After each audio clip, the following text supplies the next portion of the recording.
Sabi niyo po, paano ba kayo nag-inspect sa loob ng bus? Once a year, once every 10 years, once every 100 years? Paano ba, LTO, sir? Your Honor, we do that in during sa yung pong Holy Week, Holy Week, Eskwela, eskwela. Undas, Aha. and Paskwa po.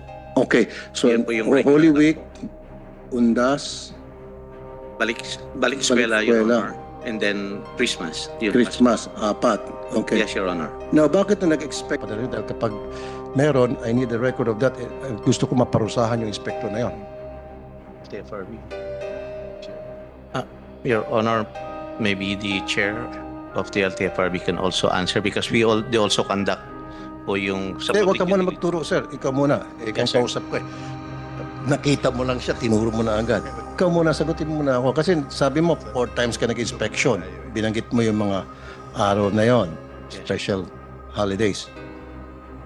Now, nag-inspect ako, may mga bus doon na yung fire extinguisher, 2 years na expired. Meron pa nga, almost 2 years na. Merong kalawang na.